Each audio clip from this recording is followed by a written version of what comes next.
أعوذ بالله من الشيطان الرجيم.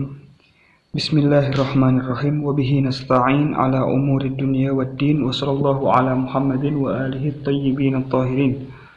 كل نفس ذائقة الموت صدق الله العلي العظيم. أيها الطلبة yang dirahmati oleh Allah, Al-Faslu Tsani Hauzah, nastamir fi darsis sirah an sirati Rasulillah sallallahu alaihi wa alihi wasallam. Kita melanjutkan pelajaran kita yang telah lalu tentang sirah atau sejarah Nabi Muhammad sallallahu alaihi wa alihi wasallam. Nah, kita telah membahas tentang hijrah, yang mana kita katakan bahwasannya hijrah An-Nabi Muhammad sallallahu alaihi wa alihi wasallam merupakan sesuatu yang amat sangat penting dalam sejarah. Sampai awal hijrahnya Nabi itu dijadikan penanggalan baru. Sama seperti kelahiran Nabi Isa itu dijadikan penanggalan yang namanya menjadi tahun Masehi. Nah, hijratun Nabi itu jadi awal penanggalan baru yang dinamakan dengan penanggalan Hijriyah. Ini menunjukkan bahwasanya hijratun Nabi adalah sesuatu yang baru, yang mana di sini Islam mulai lahir dan mulai berkembang. Nah,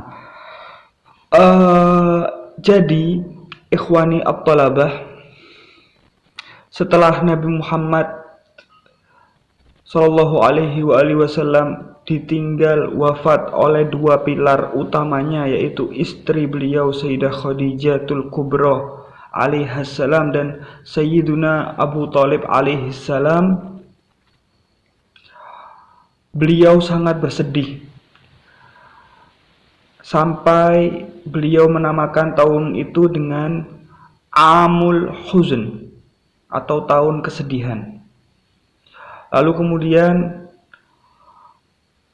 setelah wafatnya dua pilar Rasulullah, gangguan-gangguan kaum kabilah kafir Quraisy semakin gencar dilakukan kepada umat Islam. Lalu kemudian karena kasihan, karena Rasulullah punya sifat Raufur Rahim, yaitu sangat sayang kepada umat, beliau melihat umat yang telah tersiksa ini, beliau miris.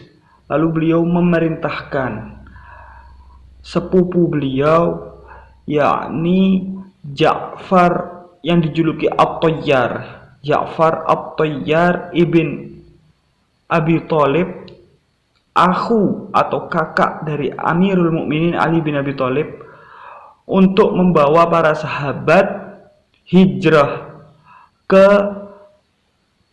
Habasyah, negeri sebuah daerah di Afrika. Mengapa Rasulullah memerintahkan ke Habasyah? Karena raja Habasyah adalah raja yang adil, bukan raja yang zalim. Lalu kemudian Ja'far At-Tayyar sebagai pemimpin dari hijrah itu mendatangi Habasyah dan tinggal beberapa waktu di sana. Singkat cerita, Rasulullah dan segelintir sahabat yang masih berada di Makkah masih mendapat siksaan-siksaan dan hinaan serta cacian dari kaum kafir Quraisy. Lalu kemudian Allah memberikan wahyu kepada Rasulullah, memerintahkan beliau sallallahu alaihi wa alihi wasallam untuk hijrah ke kota Madinah Al-Munawwarah yang dulu dinamakan dengan kota Thaif. Ketika itu kaum kafir Quraisy sudah sampai tingkatan mereka membayar pembunuh bayaran yang terkenal ditakuti di Mekah, yaitu orang-orang yang hebat, mereka dibayar untuk membunuh Nabi Muhammad Shallallahu Alaihi Wasallam. Akan tetapi karena perlindungan dari Allah Subhanahu wa Ta'ala, Rasulullah memerintahkan kepada orang tercintanya, yaitu Amirul Mukminin Ali bin Abi Thalib, untuk bertukar ranjang. Jadi Rasulullah berangkat hijrah di malam hari, dan Rasulullah memerintah Amirul Mukminin Ali bin Abi Thalib untuk tidur di ranjang Rasulullah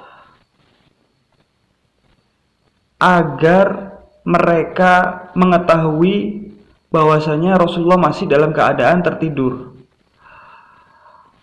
Lalu yang diabadikan di dalam Al-Quran adalah sifat Amirul Mukminin ketika diperintahkan Rasulullah. A'udzubillahi minasyaitonirrajim. Bismillahirrahmanirrahim. Wa man yashri nafsahu ibtigha'a mardatillah. Dan orang yang menjual dirinya, jiwanya, rela mengorbankan jiwanya untuk semata-mata keridhaan Allah. Nah, ini diabadikan, ini ayat yang turun tentang Amirul Mukminin Ali bin Abi Thalib yang mau dan sangat rela sekali untuk tidur di ranjangnya Rasulullah Shallallahu Alaihi Wasallam. Dan subhanallah, yang ditanya oleh Amirul Mukminin ketika diperintah oleh Rasulullah, apa yang ditanya? Bukan Amirul Mukminin bertanya, ya Rasulullah, apakah aku akan terbunuh? Lah. Tapi yang ditanya oleh Amirul Mukminin, ya Rasulullah, jika aku tidur di sini, apakah engkau akan selamat ya Rasulullah? Nah, ini merupakan pengorbanan yang sangat hebat, kesetiaan yang sangat kuat. Padahal di luar rumah sudah ditunggu dan dikepung oleh kaum kafir Quraisy, pembunuh-pembunuh bayaran tersebut. Ini resiko. Jika bukan orang yang bermental baja seperti Amirul Mukminin, maka akan sangat gentar, takut. Tapi beliau adalah Amirul Mukminin bin Abi Thalib. Beliau bertanya, ya Rasulullah, apakah engkau selamat? Fa'ajabar Rasul. Rasul menjawab, na'am ya Ali. Tentu ya Ali, aku akan selamat. Maka ya Rasulullah, aku rela. Itu yang dilakukan Amirul Mukminin ketika itu.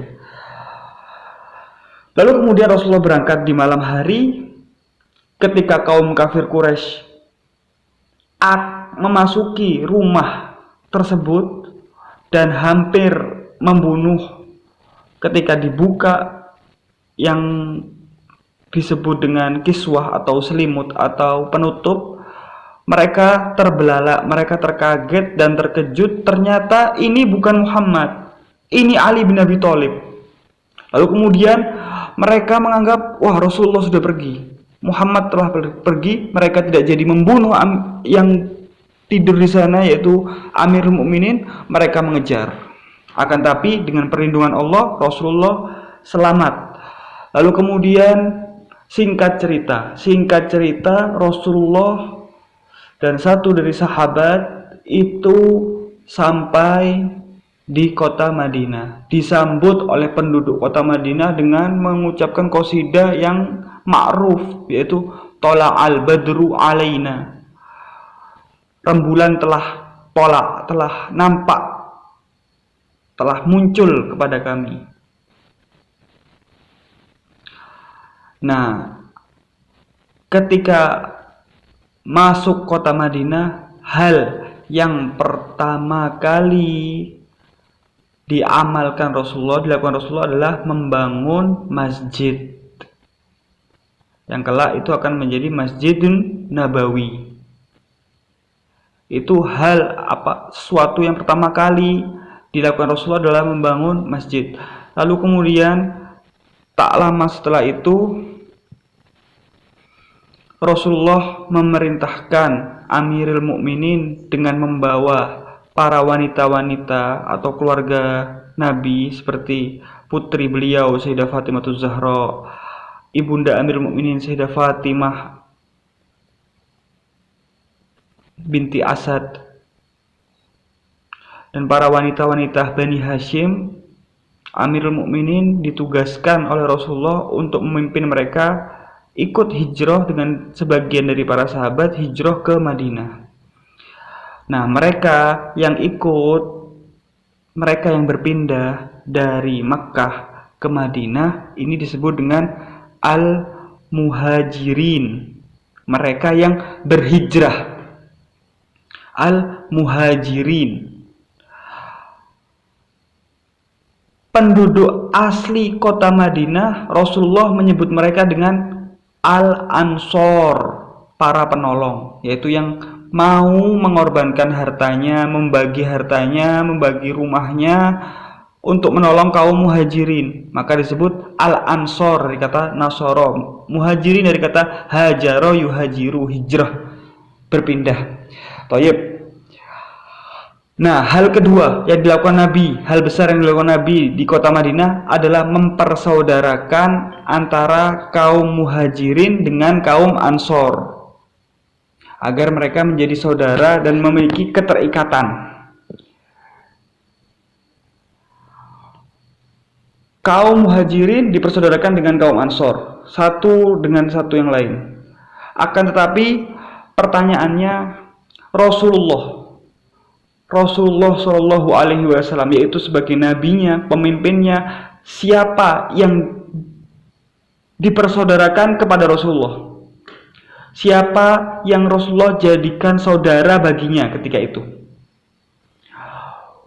Wal ajab tsummal ajab, yaitu yang membuat kita terheran-heran, ketika Rasulullah mempersaudarakan antara kaum muhajirin dan ansor, Rasulullah sendiri mempersaudarakan dirinya dengan Amirul Mukminin Ali bin Abi Thalib, mempersaudarakan dirinya dengan sama-sama muhajirin, yaitu yang Rasulullah sebagai muhajirin berhijrah kan, Amirul Mukminin juga berhijrah dari kota Makkah menuju Madinah, tapi Rasulullah mempersaudarakan dirinya dengan sama-sama muhajirin, yaitu dengan Amirul Mukminin Ali bin Abi Thalib.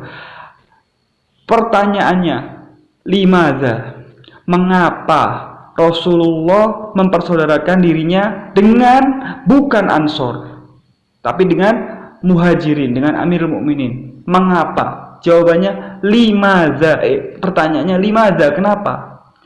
Jawabannya, Rasulullah ingin menunjukkan ke khalayak bahwasannya sepeninggalku saudaraku ini, sebagaimana Musa alaihissalam, Nabi Allah Musa alaihissalam memperlihatkan kepada Bani Israel di zaman itu, saudaraku Harun yang akan menggantikan jika aku pergi ke Bukit Tursina. Rasulullah pun melakukan hal yang sama.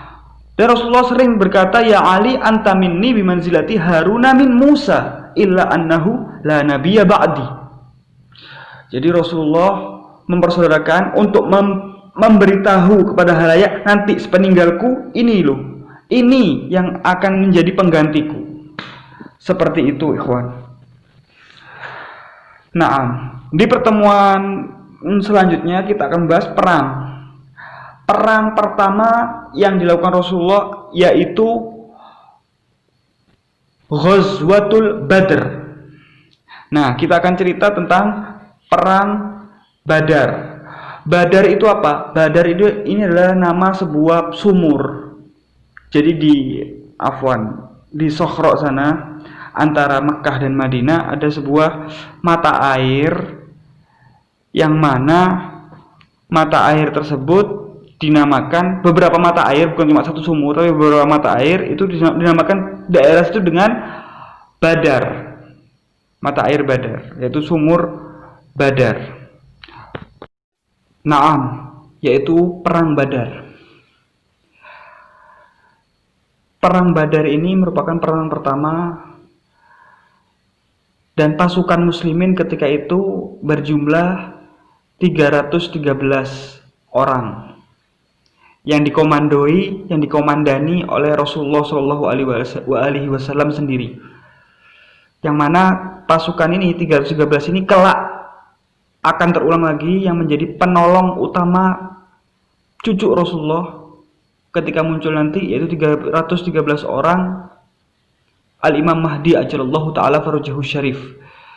Nah, 313 orang ini menghadapi ribuan, dikatakan menghadapi ribuan dari kaum kafir Quraisy. Tapi karena pertolongan Allah Subhanahu wa ta'ala, Allah mengirimkan ribuan pula malaikat, sehingga di perang tersebut, perang pertama, dimenangkan oleh pasukan muslimin. Yang mana perang Badar ini adalah pertama yang disebut dengan duel. Awalnya itu diawali dengan duel 1 lawan 1. Sayyidina Hamzah Asadullah ketika itu di saat perang Badar membunuh ayah dari Hindun, istri Abu Sufyan, laknatullah alaihima. Dan Amir Mukminin pun berduel ketika perang itu, dan semua kaum muslimin di dalam duel itu memenangkan pertandingan duel, lalu kemudian dilanjutkan dengan perang besar. Nah, perang itu banyak terbunuh pemimpin-pemimpin kaum kafir Quraisy, termasuk ayah dari Hindun, yaitu mertua dari Abu Sufyan.